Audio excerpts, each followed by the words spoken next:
We had one patient of pyelonephritis. He was elderly male and presented in sepsis with septic shock. So we admitted him to ICU and we started him on fluids, and after he did not respond to normal saline, we also started on norepinephrine infusion,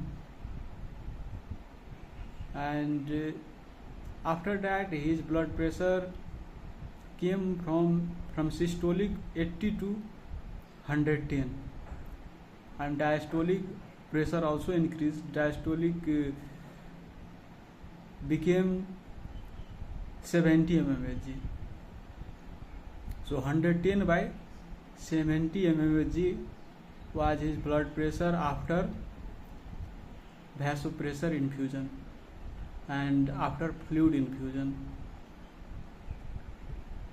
And after 1 hour of his blood pressure became stabilized.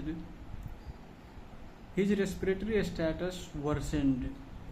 He became tachypneic. His saturation fell to 70%. He was already on 2-liter oxygen. I think 3-4 liter oxygen. I cannot remember exactly.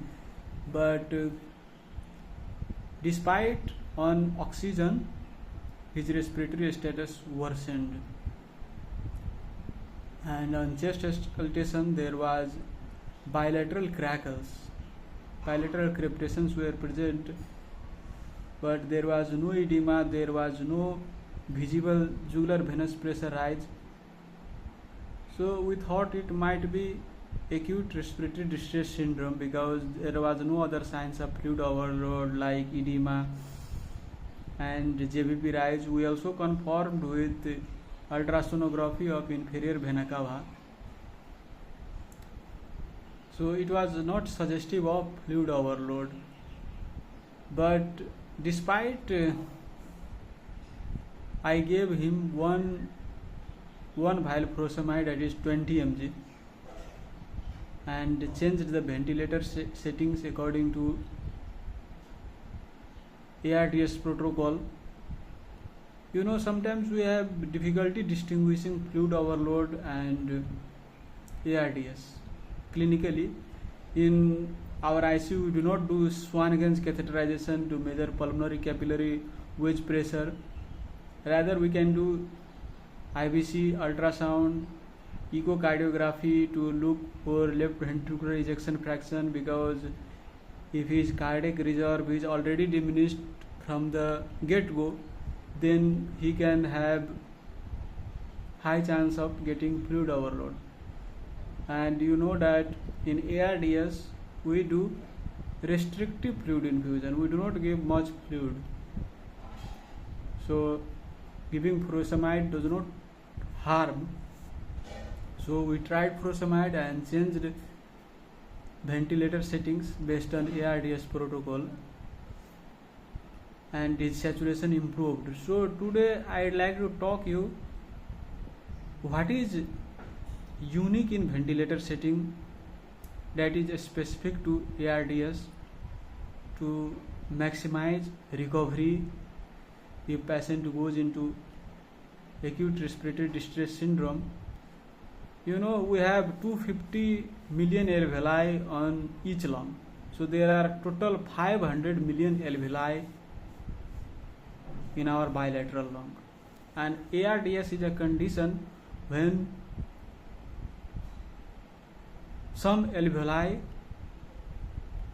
in some alveoli there is acute inflammatory state. Like among 500 million, let's say 200 million alveoli, 100 million on this side, 100 million on this side gets acute inflammation. So in the alveoli, when there is acute inflammation, what happens? Fluid accumulates, proteinaceous materials deposits. So that impairs gas exchange, and when there is inflammation, that also damages the surfactant that is coated inside the alveoli, that helps to open the alveoli. Because when we expire, alveoli does not collapse because there is surfactant coating on the alveoli, right? But when there is inflammation, then surfactant coating is lost, and the cell, that is pneumocyte, that produce surfactant is also damaged, so surfactant cannot be produced. So alveoli collapses, and whatever alveoli is open, that gets filled with fluid proteinaceous material, and the end result is impairment of gas exchange. Oxygen cannot go from outside to inside, carbon dioxide cannot come from inside to outside. So carbon dioxide starts accumulating, and partial pressure of oxygen in the blood falls down. So our aim is to increase oxygen saturation in the blood, so that each cell gets sufficient amount of oxygen for metabolism. But we do not target carbon dioxide to come down to less than 40 mmHg. We maintain permissive hypercapnia. What is meant by permissive hypercapnia? That you allow some degree of hypercapnia. From my practice, I can say you, in COVID time I had managed a lot of ARDS patients, and after that I also managed some pneumonia cases that went into ARDS, and other cases as well, like in sepsis. I permit up to 70 mmHg carbon dioxide. You can go up to like 60, 70 mmHg carbon dioxide. You can allow it. You don't need to wash out carbon dioxide to less than 40 mmHg. Why does this occur? Because in ARDS, the alveoli are already collapsed. Whatever alveoli is remaining, that is filled with fluids. So gas, there is no space where you can push in oxygen. So we give low tidal volume, like 6 ml per kg. Guidelines say that you can go up to 8 ml per kg. They have mentioned that 4 to 8 ml per kg, but I have not gone more than 6 ml per kg. So they call this strategy low tidal volume ventilation strategy. If you push more oxygen in the alveoli, then that causes more inflammation and it worsens the status. So if you push less tidal volume, what happens that carbon dioxide cannot diffuse outside from the blood to the alveoli and exhaled out. That's why carbon dioxide retention occurs, because of the low tidal volume. And you also know that if you want to wash out carbon dioxide, you can increase the respiratory rate. But we also do not increase the respiratory rate to more than 35 per minute.